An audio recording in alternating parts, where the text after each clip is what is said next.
Bonjour et bienvenue dans l'émission Bref de poésie. Je suis ravi de présenter 52 poèmes pour une année de Catherine Paysan, donc l'intégralité de l'ouvrage, présenté bien évidemment sur plusieurs émissions. Il est lui-même découpé sur les 4 saisons et je les ai découpés en 2 parties. Et ça tombe bien, c'est le printemps, et donc nous commencerons par le printemps. Et le printemps s'en va, grisant, la rivière, la clairière et l'armée des ci-devant. Bouleaux, peupliers et chênes. J'en oublie, qui déplient leurs membres gourds et qui lèchent leurs plaies sur les bords revêches du fossé agonisant. Qui reprennent quelque haleine avec le premier brin d'herbe et la violette superbe et le premier coup de vent. Qui ressemble à s'y méprendre aux caresses les plus tendres de l'amante à son amant. Avec le coudrier qui s'emperle de rosée et le rire de gosier qui s'empare du merle. Le printemps s'en va grisant, la rivière, la clairière, toute chose belle et fière. Le pigeon. Un pigeon monte avec pompe les marches de la cathédrale du Mans. Chemin faisant, il déchiffre avec intérêt, sur un panneau réservé à cet usage, l'heure des visites guidées, celle de la maison de Scarron, ou des catacombes gauloises, etc., etc. Petite figure de proue, à crâne tonsuré de moine, à chape de schiste ardoisier. Il décide de se jucher sur l'amplitude du narthex, avec son Christ en majesté, installé là depuis 10 siècles, comme Orphée, au milieu des bêtes. De très belles bêtes savantes, un lion, un taureau, un aigle. Une autre encore, un masque d'ange. Chacune serrant sur son cœur le livre qu'elle vient d'écrire pour y célébrer le doux maître qui leur signale, doigt levé, la présence du pigeon bleu. La coquette.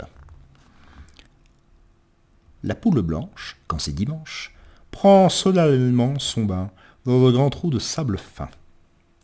Et puis se grise de 100 sottises qu'elle débite en quelque temps. Elle voudrait pondre un œuf blanc.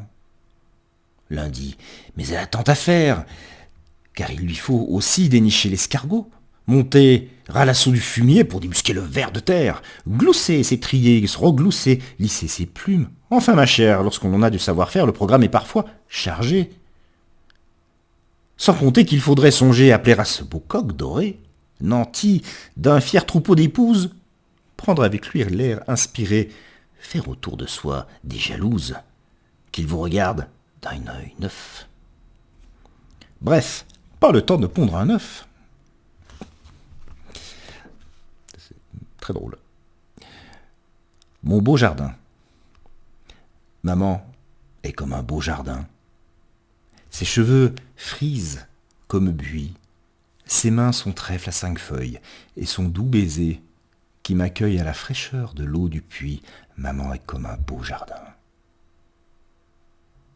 Papa dans le jardin, c'est l'arbre, haut de taille, lisse de tronc, seigneur de mes 4 saisons, tête rieuse et pourtant fière, et qui fascine la lumière. Papa dans le jardin, c'est l'arbre. Je suis heureux, avec mon buis, avec mon puits, avec mon arbre. Le bonheur.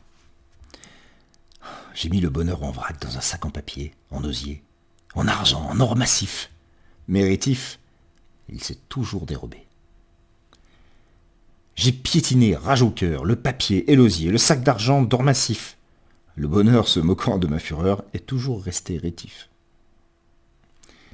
Seulement le jour où, mains offertes, pieds nus, je l'ai reçu d'un cœur doux, le bonheur m'est revenu. La fenêtre. À la fenêtre d'en face, un peu de soleil fait surface. Et puis, c'est la lune, un peu lasse, qui lui succède et s'efface. Comme la barque au rivage, moitié astre, moitié visage, la nuit ancre son noir nuage à la lisière des mirages de la fenêtre d'en face. Mois de mai. Et ce sera le dernier texte pour aujourd'hui. L'opulence blonde du chêne, au mois de mai, printemps l'an 9. Et cette fraîcheur qui l'amène, ce vent nouveau sorti de l'œuf, comme anguille à blette rétive, comme tétard sur le qui-vive, et le bourgeonnement du saule. Celui du sapin qui l'épaule, miel des jours, sucres et tanins. Et le brasier des genêts nains, au ras de la bruyère grise. La première mésange est prise d'un pan de soleil au jardin.